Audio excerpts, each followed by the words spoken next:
Next guest Kiran Anmula Shetty గారు, quantum life university trustee మరి ఆచార్య. ఆయన 15 ఇయర్స్ నుంచి మెడిటేషన్ పాత్లో ఉన్నారు. సో ఇవాళ మనం ఆయన్ని ఆహ్వానించుకుందాం. ఒకసారి గట్టిగా తప్పట్లు కొట్టుకుందాం. ఇప్పుడు మనం ఆయన సందేశం తీసుకుందాం. ధ్యాన మిత్రులందరికీ నా అభినందనలు, నమస్కారములు. ముందుగా బ్రహ్మర్షి పితామహ పత్రి గారి పాద పద్మాలకి నా నమస్కారములు. మా గురువులైన డాక్టర్ న్యూటన్ కొండవీటి గారు, డాక్టర్ లక్ష్మీ న్యూటన్ గారు క్వాంటమ్ లైఫ్ యూనివర్సిటీ యొక్క వ్యవస్థాపకులు. ఈ క్వాంటమ్ లైఫ్ యూనివర్సిటీ ద్వారా ఎంతోమందికి ఆత్మజ్ఞానాన్ని, ఆత్మ వికాసాన్ని అందిస్తున్న వారిద్దరికీ నా హృదయపూర్వక నమస్కారాలు. ఈ చక్కటి కార్యక్రమం ఎంతో వినూత్నంగా ఉంది. ఎంతో చక్కటి కాన్సెప్ట్తో శివోహం అని 9 రోజులు ఈ కాశీ అనే దివ్యక్షేత్రంలో ఏర్పాటు చేసిన పిఎంసి టీం అందరికీ నా అభినందనలు. ఈరోజు మనము కొన్ని కాన్సెప్ట్స్ తెలుసుకుందాం. ముఖ్యంగా 3 కాన్సెప్ట్స్ చెప్తాను నేను. మొదటి కాన్సెప్ట్ ఏంటంటే నీలకంఠుడు. శివుడికి కొన్ని పేర్లు ఉన్నాయి. ఈ పేర్లకి ఒక నిగూఢమైన అర్థం కూడా ఉంటుంది. ఆధ్యాత్మిక పరంగా ఆ అర్థాన్ని మనం తెలుసుకున్నట్లయితే మన నిత్య జీవితంలో అది ఎంతో ఉపయోగపడుతుంది అన్నమాట. శివుడికి ఉన్న పేర్లు ఏంటో చెప్పగలరా? చాలా పేర్లు ఉంటాయి. నీలకంఠ, మృత్యుంజయుడు, సదాశివుడు, జటాజూటుడు, సచ్చితానంద, సాంబశివుడు, భోలాశంకరుడు, కైలాసవాస, ఆది గురువు, ఆది యోగి. ఈ ప్రతి పేరులోకి వెళ్ళినట్లయితే ఒక అంతరార్థం ఉంటుంది మాట. అందుకని అన్ని పేర్లు పెట్టారు. శశిధరుడు, ఎస్, దిగంబరుడు, విశ్వేశ్వరుడు, చంద్రశేఖరుడు. వావ్, ఒక్కొక్క పేరు ఒక్కొక్క అద్భుతం. కాలాగ్ని రుద్రుడు, వావ్, నీలకంఠుడు, పంచముఖేశ్వరుడు, భీమశంకరుడు. మనము ఈ నీలకంఠుడిని అర్థం చేసుకుందాం ఇప్పుడు. క్షీరసాగర మదనం అనే స్టోరీ మీ అందరికీ తెలుసు, భాగవత పురాణంలోది. దేవదానవులు ఈ క్షీరసాగరాన్ని మదనం చేస్తున్నారు. దేనికోసం చేస్తున్నారు? అమృతం కోసం చేస్తున్నారు. అంటే అమృతము అంటే మృతము లేనిది. మృతము లేనిది అంటే మృత్యువు లేనిది ఏంటి అంటే మనలోని ఆత్మ. దానికి మృత్యువు లేదు. ఆ ఆత్మ విద్య, మృత్యువు లేనిదేంటో తెలుసుకోవాలి అని దేవదానవులు ఇద్దరూ క్షీరసాగర మదనం చేస్తూ ఉన్నారు. ఇక్కడ దేవదానవులు అంటే ద్వంద్వాలు. మనలో ఉన్న మంచి చెడు, వెలుగు చీకటి, కష్టము సుఖము. ఈ భౌతిక జీవితం అంతా ద్వంద్వాలతో నిండి ఉంటుంది. మనము ఈ ద్వంద్వాలకు భయపడకూడదు. ఈ ద్వంద్వాలు భౌతిక జీవితాన్ని ఇంకా ఆసక్తికరంగా చేస్తాయి. మనము నిరుత్సాహపడకూడదు ఈ ద్వంద్వాలు ఉన్నాయని చెప్పి. ఇది కేవలం ఒక నాటకం మాత్రమే ఈ ద్వంద్వాలు అనేది. దాన్ని మనం పూర్తిగా అర్థం చేసుకున్నప్పుడు వాటిని దాటి వెళ్ళగలుగుతాం, లేదా వాటిలో చిక్కుకుపోతాం. అప్పుడు జీవితం చాలా కష్టంగా ఉంటుంది. అందుకని ఈ భాగవత పురాణంలో ఎంతో చక్కగా చెప్పబడింది.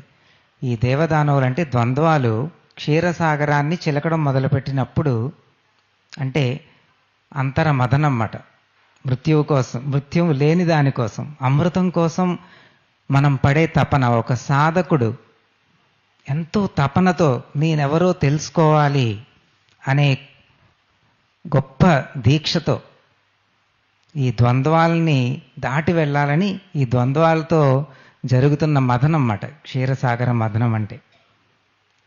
అయితే ఈ సాధనలో డైరెక్ట్గా అమృతం వచ్చేసిందా? అమృతం డైరెక్ట్గా రాలేదు.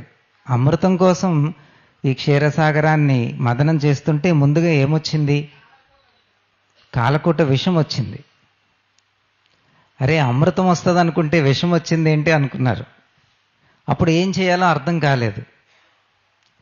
ఈ విషయాన్ని ఏం చేయాలో అర్థం కాలేదు. విష్ణుమూర్తిని ప్రార్థించారు. ఇది నా జాబ్ కాదు, మీరు ఈ జాబ్కి కరెక్ట్ పర్సన్ ఈశ్వరుడు, శివుణ్ణి ప్రార్థించండి అని చెప్పారు. అప్పుడు శివుడు ఏం చేశాడు? ఈ విషాన్ని మింగి గొంతు దగ్గర నిలుపుకున్నాడు. అందుకనే ఈ గొంతు నీలంగా ఉంటుంది. అప్పుడు నీలకంఠుడయ్యాడు.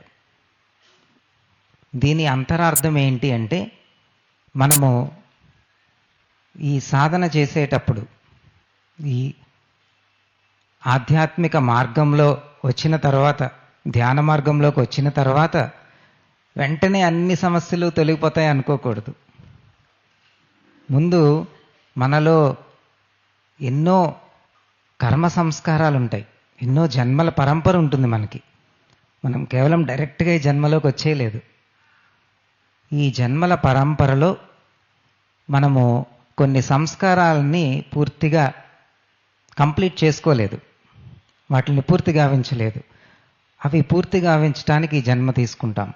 వాటి ద్వారా మనం నేర్చుకోవడానికి జన్మ తీసుకుంటాం. అందులో దాగి ఉన్న ఆ విషము అది ముందు బయటకు వస్తుంది మాట. ధ్యాన సాధనలో కొంత శుద్ధి జరుగుతుంది, అంతరశుద్ధి. ఈ అంతర్శుద్ధి జరగాలి అంటే మన లోపల ఉన్న కాలకోట విషయం బయటికి రావాలి. దుఃఖము, ముఖ్యంగా బాధ, కోపము, పగ, ఇలా ఏవైతే అణచివేయబడిన మనోభావాలు ఉన్నాయో అవన్నీ బయటికి వస్తాయి. ఈ బయటికి వచ్చిన ఈ దుఃఖాన్ని ఏం చేయాలి? బయటికి వచ్చిన ఈ కోపాన్ని ఏం చేయాలి? దాన్ని వేరే వాళ్ళ మీద చూపించడం కాదు, దాన్ని దిగమింగుకోవడం కూడా కాదు. ఈ కాలకోట విషయాన్ని శివుడు ఏం చేశాడు? మింగేయలేదు. మింగేస్తే కడుపులోకి వెళ్ళిపోతుంది. అప్పుడు మన శరీరానికి హాని కలిగిస్తుంది. అలానే బయటకు కక్కలేదు వేరే వాళ్ళ మీద. కక్కితే మరలా అది ఎదుటి వ్యక్తికి గాయాన్ని కలిగిస్తుంది. తద్వారా మనము మరలా ఈ కర్మచక్రంలో ఇరుక్కుంటాం. ఎప్పుడు వేరే వాళ్ళని మనం దూషించినా మనం కర్మచక్రంలో ఇరుక్కుంటాం. కనుక మధ్యమ మార్గాన్ని పాటించాడు శివుడు. ఈ విషయాన్ని బయటకు కక్కలేదు, లోపలికి దిగమింగలేదు. ఇక్కడ ఒక చక్రం ఉంటుందండి. షట్చక్రాల్లో మన గొంతు దగ్గర ఉండే చక్రాన్ని విశుద్ధ చక్రము అంటారు. ఈ పేరులోనే చక్కటి అర్థం ఉంది. విశుద్ధ చక్రము అంటే ఇక్కడ అన్ని ఎమోషన్స్ శుద్ధి కాబడతాయి, ప్యూరిఫికేషన్ జరుగుతుంది ఇక్కడ. సో అందుకనే శివుడు ఇక్కడ కాలకోట విషయాన్ని ఉంచుకున్నాడు. ఈ కాలకోట విషము ఇక్కడ శుద్ధి కాబడుతుంది. సో ఎప్పుడైతే మన సాధనలో, మన చిన్నప్పుడు ఉదాహరణకి చాలా దుఃఖం, మనము చిన్న ఒక బాబుగా పాపగా ఉన్నాము. ఆ సమయంలో ఎంతో దుఃఖం కలిగింది, కొన్ని సందర్భాల్లో కలుగుతుంది. లేదా మన తల్లి గర్భంలో ఉన్నాము, అప్పుడు ఏదో విషాదం జరిగింది. లేదా పెరుగుతున్న క్రమంలో ఒక తీరని వెలితేదో ఏర్పడింది, తల్లి ప్రేమ తండ్రి ప్రేమ లభించలేదు పూర్తిగా. లేదా మనకు కావలసిన వ్యక్తి శరీరాన్ని వదిలి వెళ్ళిపోయారు, లేదా తల్లిదండ్రులు మనల్ని వద్దనుకున్నారు. ఇలా ఏదైనా బలమైన గాయము చిన్నతనంలో జరిగిందనుకోండి, అప్పుడు ఎంతో దుఃఖం ఉంటుంది. ప్రేమ మనకు పూర్తిగా అందలేదని ఒక వెలితి ఉంటుంది.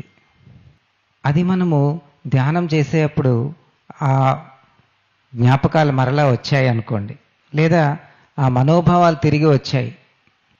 ధ్యానంలో ఎంతమందికి దుఃఖం బయటకు వచ్చింది, ఏడుపు వచ్చింది? ఇది సహజంగా జరుగుతుంది. కొన్నిసార్లు మన శరీరమే విడుదల చేస్తుంది ఎమోషన్స్ని. శరీరంలో వైబ్రేషన్స్ ఎంతమందికి తెలుస్తాయి ధ్యానం చేసేప్పుడు? లేదా వేడిగా అయిపోవడము, శరీరము చల్లగా అయిపోవడము, ఫ్రోజన్గా అయిపోవడము, ఇలాంటి స్పందనలు ఎంతమందికి కలిగాయి? చాలామందికి వచ్చాయి. సో మన శరీరము ఈ అణచివేయబడిన ఆ మనోభావాలన్నింటినీ విడుదల చేస్తుంది అన్నమాట. శుద్ధి జరుగుతోంది. ఈ అంతర్శుద్ధి జరిగేప్పుడు అయితే మనోభావాల రూపంలో బయటకు వస్తాయి, లేదా శరీర స్పందనల రూపంలో బయటకు వస్తాయి. అప్పుడు మనము వాటి పట్ల పూర్తి ఎరుకతో ఉండాలి. అప్పుడు మనము నీలకంఠులం అవుతాం అన్నమాట. ఈ నీలకంఠుని మనం గుర్తు చేసుకోవాలి. మనకి ఒక వ్యక్తి మీద బాగా కోపం వచ్చింది, ఏం చేస్తాం అప్పుడు? కోపం వచ్చినప్పుడు ఒక వ్యక్తి ఏం చేస్తారు? తిడతారు, కోపం ప్రదర్శిస్తారు, ముఖ్యంగా దూషిస్తారు, ఎదుటి వ్యక్తిని తన కష్టానికి బాధ్యుని చేస్తారు. ఇది విషయాన్ని బయటకు కక్కడం. లేదా కొంతమంది ఏం చేస్తారు? దిగమింగేసుకుంటారు. ఇది బయటకు నేను చెప్పకూడదు, ఎందుకంటే కోపం చాలా చెడ్డది. చిన్నప్పటి నుంచి మా ఇంట్లో చెప్పబడింది. మా పెద్దవాళ్ళు ఎప్పుడూ చెప్పేవారు, కోపం మంచిది కాదు, కోపం చెడ్డది. అంటే వాళ్ళు సరైన ఉద్దేశంతోనే చెప్పారు, కానీ చిన్నప్పుడు నేను ఒక అభిప్రాయాన్ని ఏర్పరచుకున్నాను. కోపం అనేది సరైనది కాదు, కోపం అసలు ఉండకూడదు. కానీ కోపం కూడా సహజమైన ఒక ఎమోషన్. అది వస్తూనే ఉంటుంది, పిల్లలకు కూడా వస్తుంది. కానీ నేనేం చేశాను? దాన్ని అణచివేసేసాను. కానీ కోపంలో ఎంతో శక్తి ఉంటుంది. ఒక కోపం వచ్చిన వ్యక్తి ఎంతో శక్తివంతుడు, ఏదైనా సాధించగలరు. కానీ దాన్ని ఎప్పుడైతే మనం అణచివేసేస్తామో అది మన శరీరం మీద ప్రభావం చూపిస్తుంది. ఆ శక్తి అంతా శరీర కణాలని పాడు చేస్తుంది, అది వ్యాధిగా పరిణమిస్తుంది. కనుక ఈ కోపాన్ని కూడా మనము సొంతం చేసుకోవాలి. ఈ కోపం నాదే, దీనికి ఎవరు బాధ్యులు కాదు, దీనికి ఎవరిని నేను బాధ్యుల్ని చేయటం లేదు. దీనిని నా ఒక మధ్యం మార్గము, నా విశుద్ధ చక్రంలోనే నిలిపి బయటికి కక్కటం లేదు, లోపలికి మింగటం లేదు, ఎరుకతో గమనిస్తున్నాను అని ఎప్పుడైతే చేస్తామో అప్పుడు ఆ దుఃఖము కానీ, కోపము కానీ, నిరాశ, నిస్పృహ కానీ, అందులో దాగి ఉన్న అపారమైన శక్తి విడుదలవుతుంది. అప్పుడు మన హీలింగ్ జరుగుతుంది అన్నమాట. అప్పుడు ఈ శక్తి ఇంకా పైకి వస్తుంది. ఇక్కడ ఏముంటుందండి? ఆజ్ఞాచక్రము. ఇది విశుద్ధ చక్రము, ఇది ఆజ్ఞాచక్రము. ఈ ఆజ్ఞాచక్రానికి ఎప్పుడైతే శక్తి చేరుకుంటుందో అప్పుడు మన అంతర్ముఖులం అవుతాం. శివుడికి 3వ నేత్రం ఉంది అని మనమంతా తెలుసు. త్రినేత్రుడు అంటారు శివుణ్ణి. మనకి కనిపించే బాహ్యమైన నేత్రాలు 2, కానీ మనకి కనిపించని నేత్రం ఇంకోటి ఉంటుంది అందరికీ. మనందరము త్రినేత్రులమే. మనందరికీ ఒక పెద్ద థర్డ్ ఐ అనేది ఉంటుంది. మన బాహ్యమైన ఈ నేత్రాలతో బాహ్య ప్రపంచాన్ని చూస్తాము. ఈ లోపల ప్రపంచానికి మార్గము ఈ థర్డ్ ఐ. అంటే మనమెవరో సత్యం తెలుసుకోవడానికి ఇది మార్గం, ద్వారము. సో ఒక సాధకుడికి ఒక స్థితిలో ఈ అవేర్నెస్ ఇక్కడికి రీచ్ అవుతుంది అన్నమాట. ఈ థర్డ్ ఐ అనేది ఓపెన్ అవుతుంది. అప్పుడు అంతర ప్రయాణం మొదలవుతుంది. అప్పుడు మాత్రమే మనమెవరుమో మనం రుచి చూడగలుగుతాము. ఈ ఆత్మలో ఉన్న ఆనందాన్ని రుచి చూడగలుగుతాము. శివుడు ఎప్పుడు ఈ 3వ కన్ను తెరుచుకున్నాడు? ఈ స్టోరీ అందరికీ తెలిసిన, చాలామందికి ఈ స్టోరీ తెలిసే ఉంటుంది. సతీదేవి శివుని భార్య చనిపోతుంది అగ్నిగుండంలో దూకి దక్షయజ్ఞ సమయంలో. అప్పుడు శివుడికి చాలా ఆగ్రహం వస్తుంది. ఆ కోపంతో శివుడు తపస్సు చేయడానికి వెళ్ళిపోతాడు కళ్ళు మూసుకొని. శివుడు ఎప్పుడైతే తపస్సులోకి వెళ్ళిపోయాడో అప్పుడు ఈ అన్ని లోకాల్లో పనులు జరగాలి అంటే ఈ ఆది అంతం అన్నిటికీ ఉండాలి. శివుడు అన్నిటినీ అంతం చేసేవాడు. సో ఎప్పుడైతే ఈ సైకిల్ ఆగిపోయిందో అప్పుడు దేవతలందరూ ఒక సొల్యూషన్ కోసం శివుణ్ణి ఎలా అయినా నిద్ర లేపాలి అని ప్రయత్నిస్తారు. దానికోసం మన్మధుడిని ఎంచుకుంటారు. ఎందుకంటే సతీదేవి మరలా పార్వతీదేవిగా పుట్టింది. పార్వతీదేవి తపస్సు చేస్తుంది శివుని కోసం, కానీ శివుడు ఇంకా ఆ కోపంలోనే ఉన్నాడు. అందుకని మన్మధుడిని ఎంచుకుంటారు. ఈ మన్మధుడు ఏం చేస్తాడు? శివుణ్ణి లేపడానికి మన్మథ బాణం వేస్తాడు. అప్పుడు శివుడు ఆ తపస్సులోంచి నిద్ర లేచి తపస్సులోంచి కళ్ళు తెరుచుకుంటాడు. అప్పుడు 3వ నేత్రంతో ఆ మన్మధుడిని చూస్తాడు. చూడగానే మన్మధుడు భస్మం అవుతాడు. ఈ కథ అందరికీ తెలిసిందే. ఈ కథలో ఉన్న అంతరార్థం ఏంటి? ఇది మనము తెలుసుకోవాలి. మన్మధుడు అంటే మనలో ఉన్న కోరికలు, మనలో ఉన్న వాంఛలు తప్పేం కాదు, కోరికలు తప్పు కాదు, అవి కూడా సహజమే. కానీ ఒక ధ్యాని తన 3వ నేత్రానికి తన ఎరుక చేరుకున్నప్పుడు ఈ కోరికల్ని భస్మం చేసుకోగలుగుతాడు. భస్మము అంటే శివుడు. మరల మన కోరికలు కూడా శివునిలో అంకితం అవుతాయి, శివుడిలో విలీనం అవుతాయి. మన వాంఛలు కొన్నిసార్లు ఆ కోరికలు ఎప్పటికీ తీరవు. వాటిని తీర్చుకున్నా సరే మరలా తీరని కోరికలాగా పునరావృతం అవుతూ ఉంటాయి. మన జీవితం వాటిలోనే ఇరుక్కుపోతుంది. అప్పుడు మనము మన ధ్యాసతో, ఎరుకతో మన అవేర్నెస్ని ఎప్పుడైతే 3వ నేత్రంకి చేర్చుకుంటామో అప్పుడు వీటన్నిటినీ భస్మం చేసుకోగలుగుతాం. ఇది ఎప్పుడైతే భస్మం అవుతుందో అప్పుడు శివుడు తన సతీదేవి మరలా జన్మించింది పార్వతీదేవిగా అని తెలుసుకొని పార్వతీదేవితో ఒకటవుతాడు. ఇది త్రినేత్రుడు. పార్వతీదేవితో ఒకటైన శివుడు అర్ధనారీశ్వరుడు అవుతాడు. చూడండి, త్రినేత్రుడు నుంచి అర్ధనారీశ్వరుడు అయ్యాడు. అంటే ఒక ధ్యానికి తన కుండలిని శక్తి మేల్కొని 3వ చక్రానికి 3వ కన్నుకి వచ్చిన తర్వాత అప్పుడు మనలో ఉన్న శివతత్వము, పార్వతీతత్వము 2 తెలుసుకోగలుగుతాం. అప్పుడు అర్ధనారీశ్వరులం అవుతాం మనం. ఈ ఆజ్ఞాచక్రము తర్వాత వచ్చేది సహస్రార. ఇది 7వ స్థితి. ఇది సహస్రార అనేది ఒక స్థితి. మన కుండలిని శక్తి సహస్రారకు చేరుకుంది అంటే మనము ఎవరో పూర్తిగా మనం తెలుసుకోగలుగుతాము. ఇదే మోక్ష మార్గము. ఈ కాశీ క్షేత్రము సహస్రార స్థితికి సంబంధించినది. అందుకనే ఇక్కడ ఎంతో మందికి ఆకర్షణ ఉంటుంది కాశీ అంటే, ఆధ్యాత్మిక సాధకులకి. ఎందుకంటే ఇది సహస్రార స్థితికి సంబంధించిన క్షేత్రం. ఒక సాధకుడికి ఎప్పుడూ సహస్రార స్థితి అంటే బలమైన కోరిక ఉంటుంది, తపన ఉంటుంది, జిజ్ఞాస ఉంటుంది. అందుకనే ఎప్పుడు మనసు కాశీ వైపు పరిగెడుతూ ఉంటుంది. విశ్వనాథుడు, కాశీలో ఉన్న శివుడికి పేరు విశ్వనాథుడు. అంటే విశ్వానికి నాథుడు.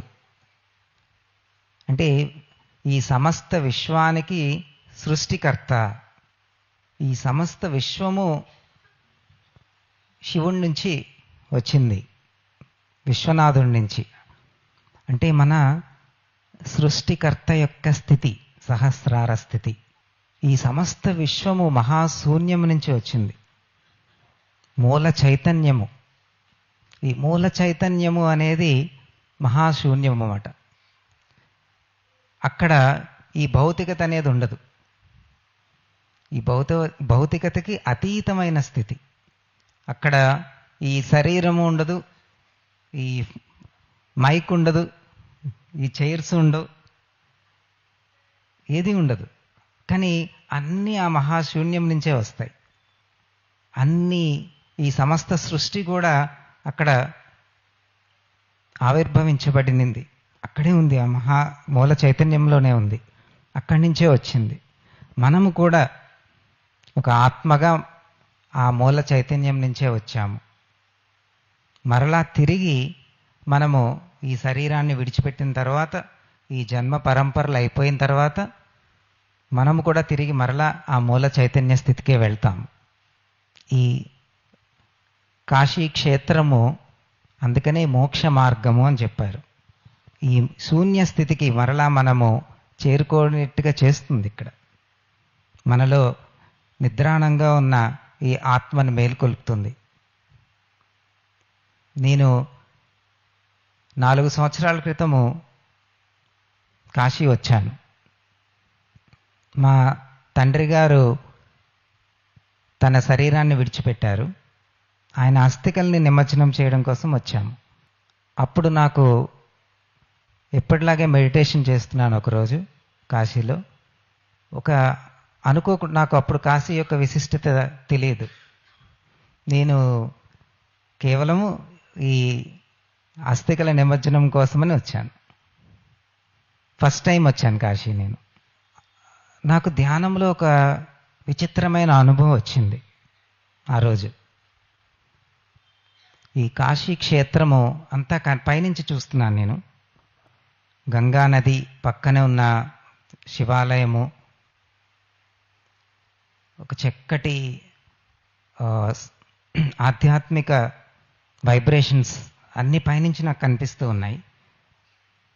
ఆ శివాలయము పైన ఆకాశంలో కొంత ఎత్తులో ఒక ఎనర్జీ పోర్టల్ కనిపించింది. అంటే ఒక శక్తి వలయము. ఆ శక్తి వలయం ఎలా ఉంది అంటే ఒక సుడిగుండం ఇలా తిరుగుతూ ఉంటుంది కదా, ఆ విధంగా ఉంది. అప్పుడు నాకు ఆ శక్తి వలయం ఏంటి అని గమనించాను. గమనిస్తే అది ఒక ఎనర్జీ పోర్టల్, అంటే ఉన్నత లోకాలకి వెళ్ళడానికి అది ఒక శక్తి ద్వారము. కాశీ యొక్క సిగ్నిఫికెన్స్ అంటే విశిష్టత నాకు అప్పుడు అర్థమైంది. ఇక్కడ ఈ క్షేత్రంలో ఉన్నత లోకాలకు వెళ్ళడానికి ఒక ద్వారం ఉంది. ఎనర్జీ అంటే శక్తి ద్వారం. అది మనకి కంటికి కనిపించే ద్వారం కాదు, ధ్యానంలో మనకి కనిపిస్తుంది, తెలుసుకోవచ్చు. అప్పుడు నేను మా తండ్రి గారి యొక్క ఆత్మని ఆహ్వానించాను నేను అక్కడికి. ఆ శక్తి ద్వారము ద్వారా మా తండ్రి గారి ఆత్మ ఉన్నత లోకాలకి వెళ్ళడం నేను అనుభవపూర్వకంగా తెలుసుకున్నాను. అప్పుడు నాకు అర్థమైంది నేను కాశీకి ఎందుకు వచ్చానో అస్థికలు నిమజ్జనం చేయడానికి. దానిలో అంతరార్థం ఇది. మా తండ్రి గారితో పాటు అంతకుముందు శరీరాన్ని విడిచిపెట్టిన మా తల్లిగారు, మా నాయనమ్మ గారు, మా పూర్వీకులు అందరూ ఆ శక్తి క్షేత్రంలో నుంచి ఉన్నత లోకాలకి వెళ్ళడం నేను గమనించాను.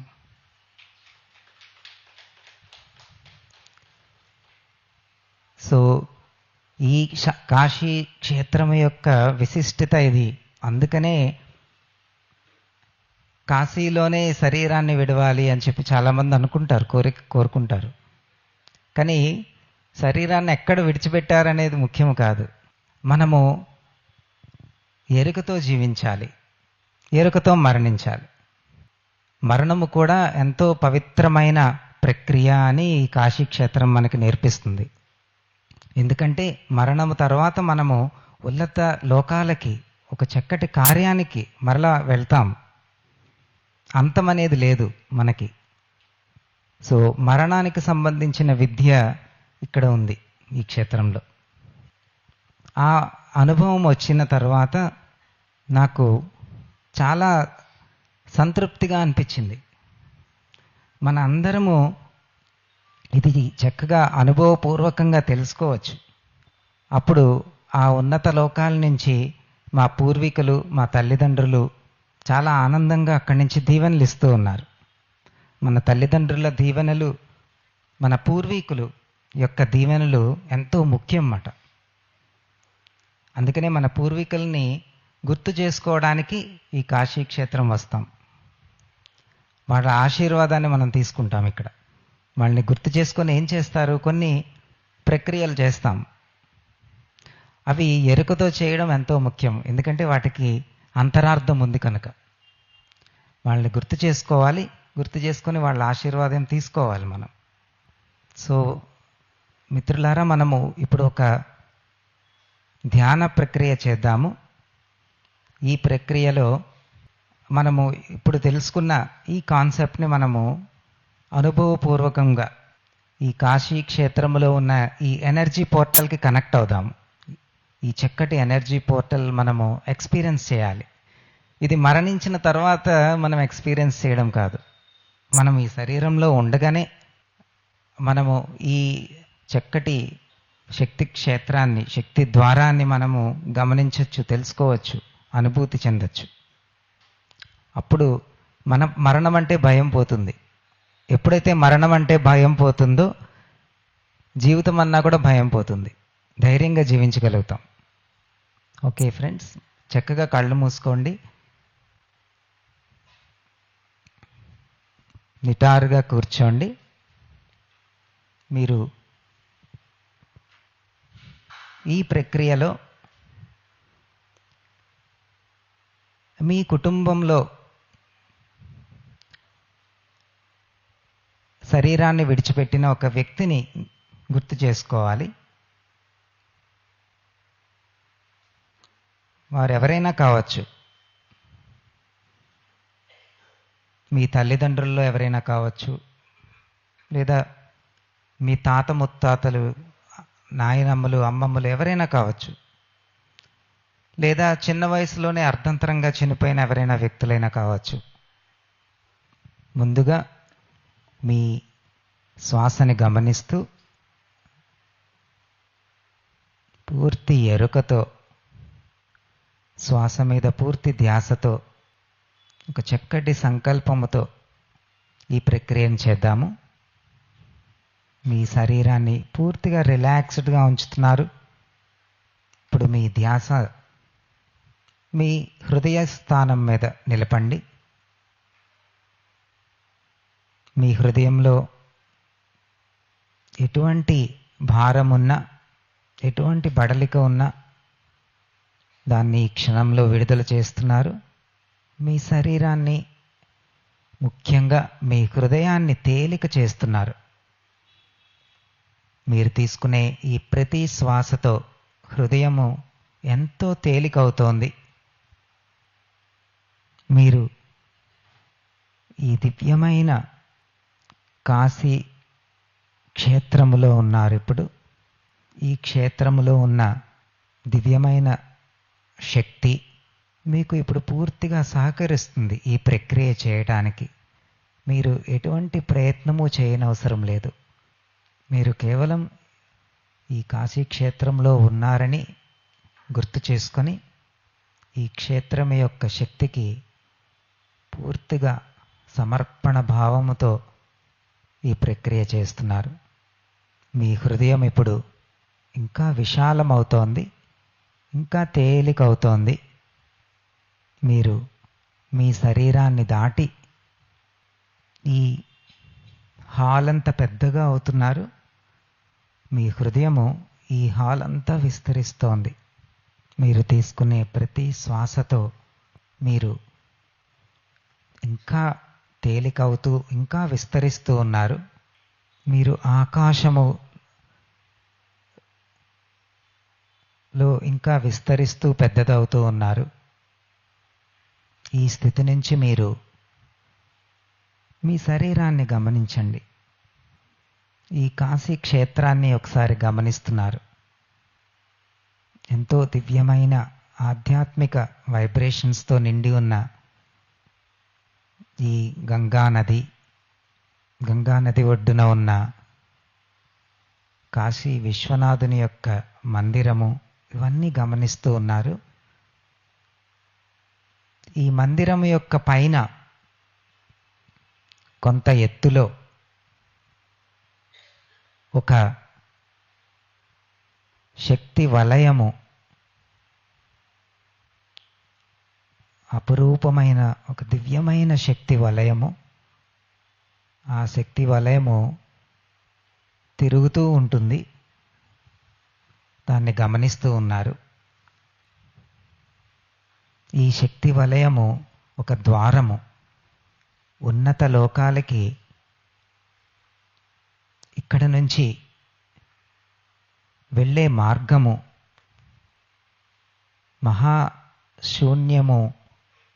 మహాశూన్య స్థితికి చేరుకునే మార్గము, మోక్ష మార్గము.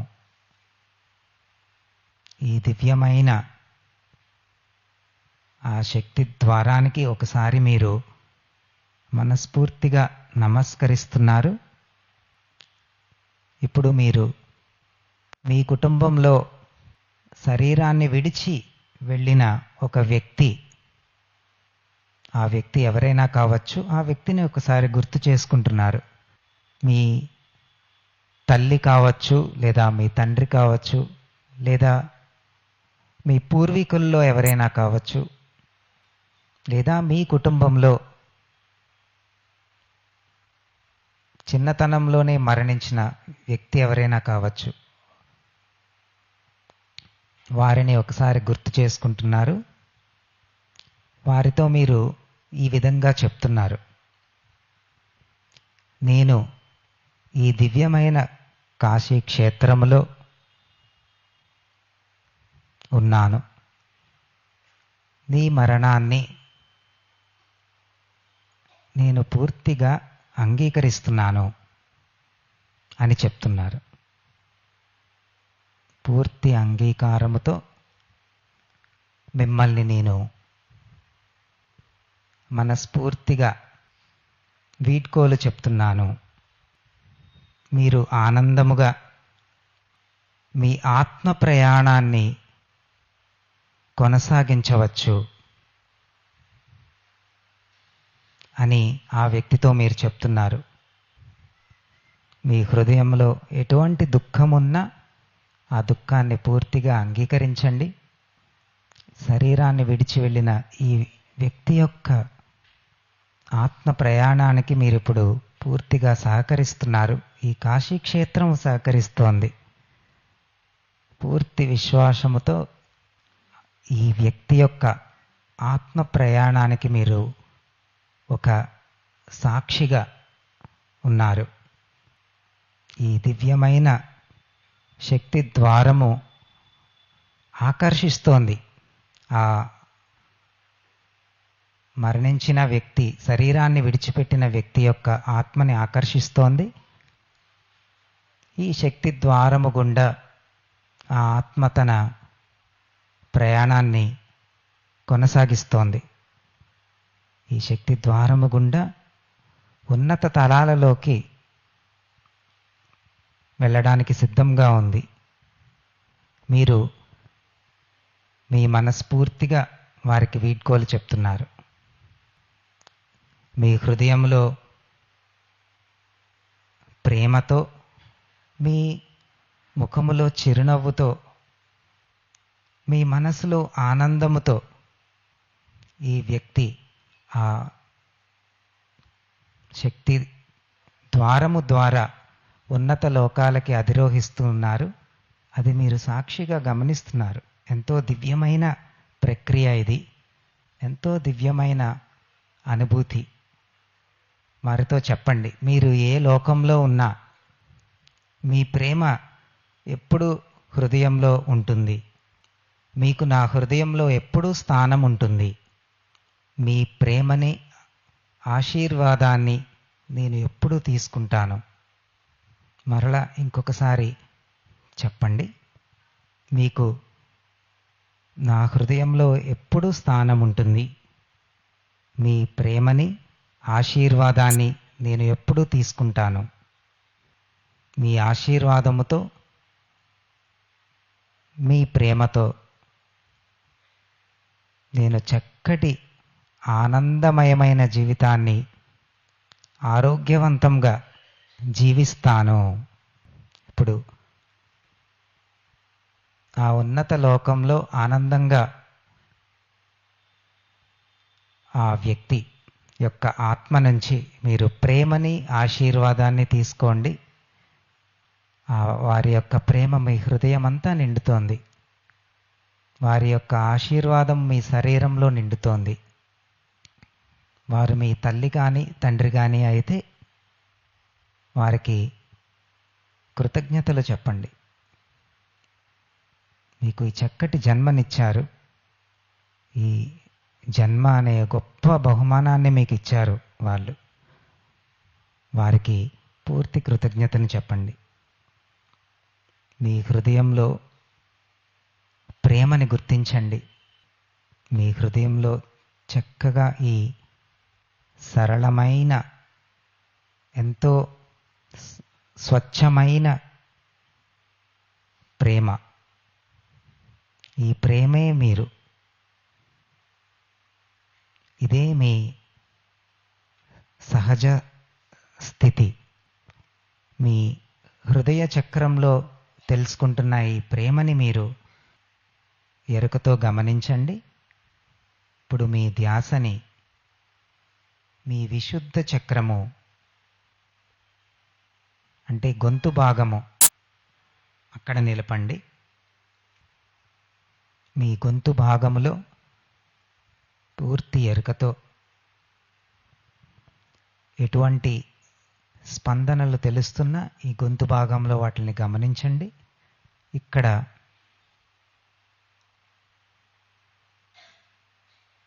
మీ మనోభావాలు అన్నీ శుద్ధి కాబడుతున్నాయి.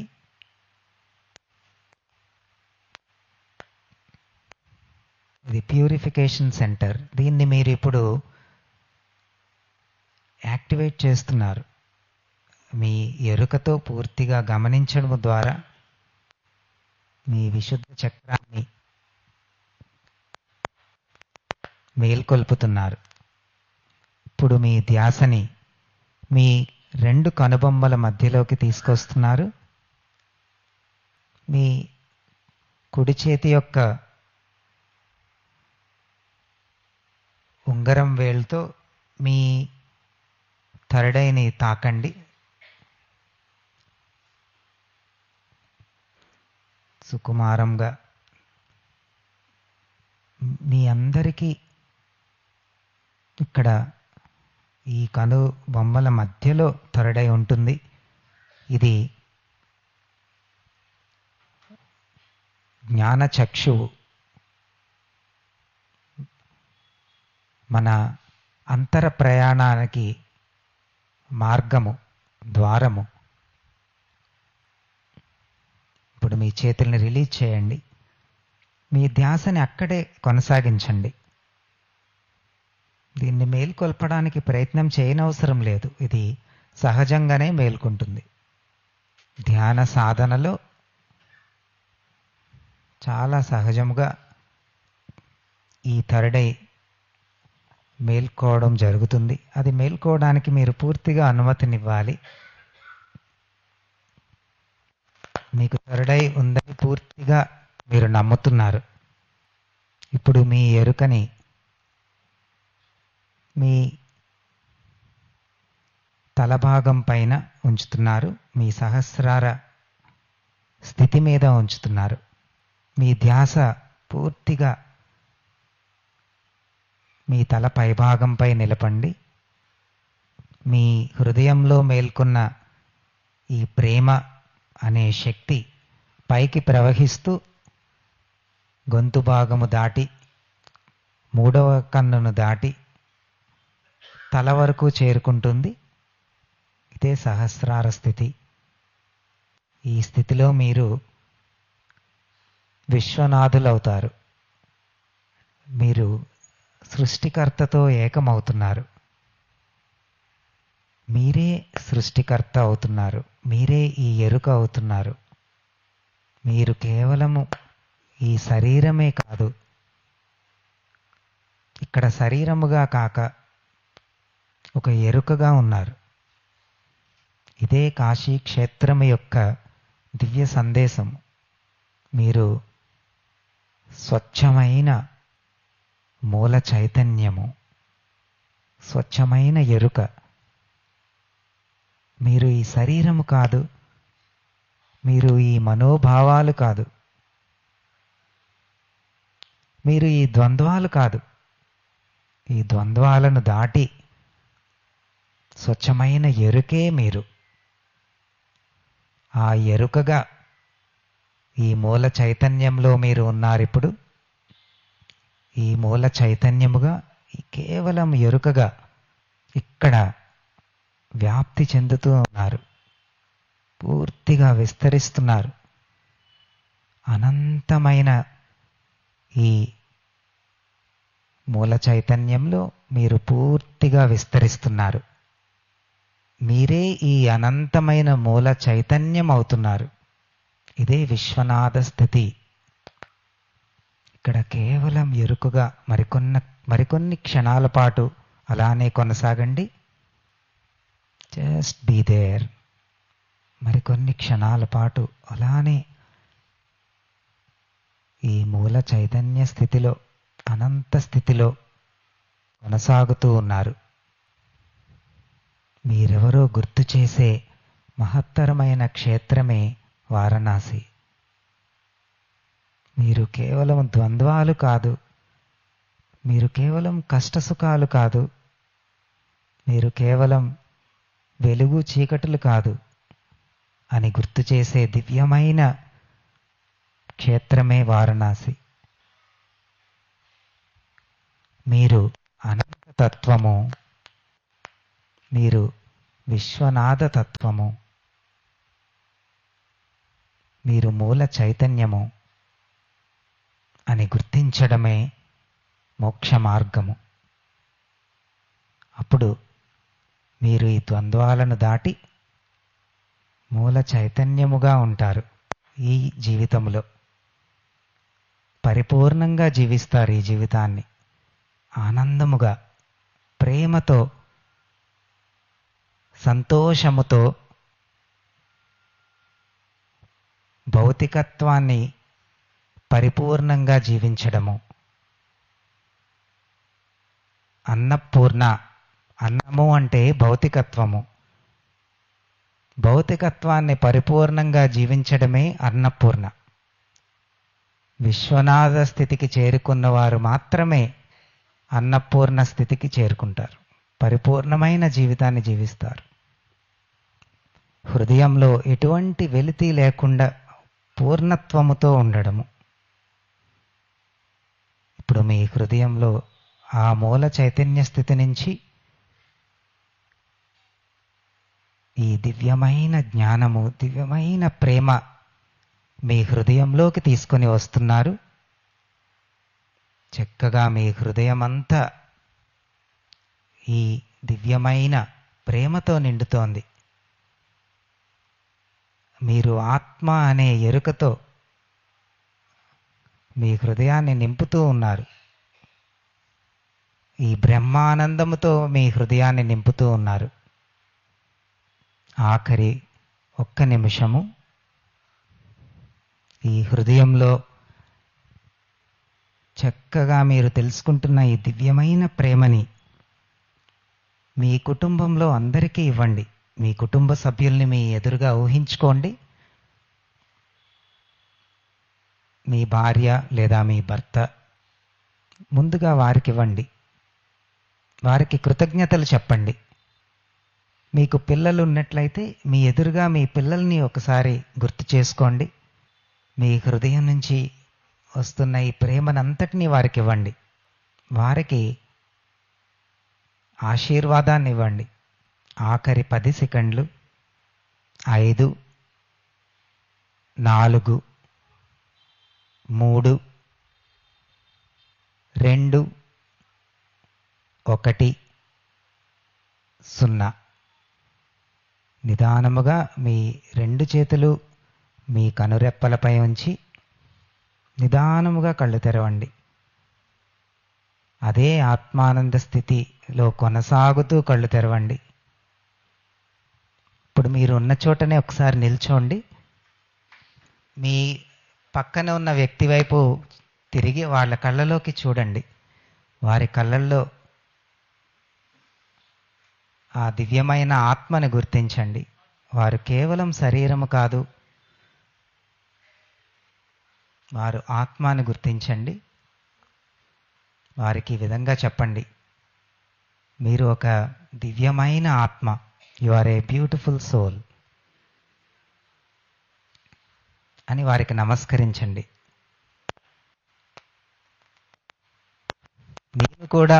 నేను కూడా ఒక దివ్యమైన ఆత్మ అని చెప్పండి. I am a beautiful soul.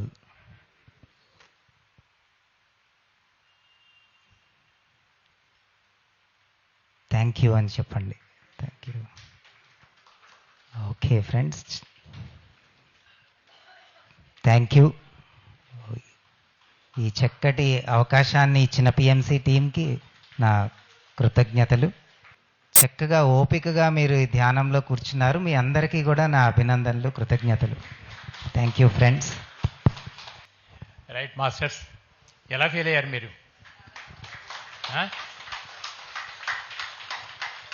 PSF మూమెంట్లో పత్రిక ద్వారా ఆయన ఇచ్చినటువంటి అనుభవ జ్ఞానాన్ని ఎవరు ఏ విధంగా స్వీకరించగలిగారు అని కనుక పరిశీలన చేస్తే డాక్టర్ న్యూటన్, లక్ష్మి వాళ్ళు చాలా అగ్రస్థానంలో ఉంటారు. అటువంటి వారి దగ్గర ఉండి బట్ వారి యొక్క ఆ గ్రూప్లో వారి యొక్క ప్లాన్లో ఇంప్లిమెంట్ చేసుకుంటూ వచ్చేటటువంటి మాస్టర్స్లో గ్రేట్ మాస్టర్ కిరణ్ గారు. ప్రతిదీ మాటలు కాదు, ప్రాక్టికల్గా కావాలి అనేటటువంటిది. అదే ఇప్పటివరకు మనం కేవలం ప్రాక్టికల్గా ఎంజాయ్ చేయడం జరిగింది. వారికి మరొకసారి మనం ధన్యవాదాలు తెలియజేద్దాం. సో నమస్తే నాన్న, నమస్తే.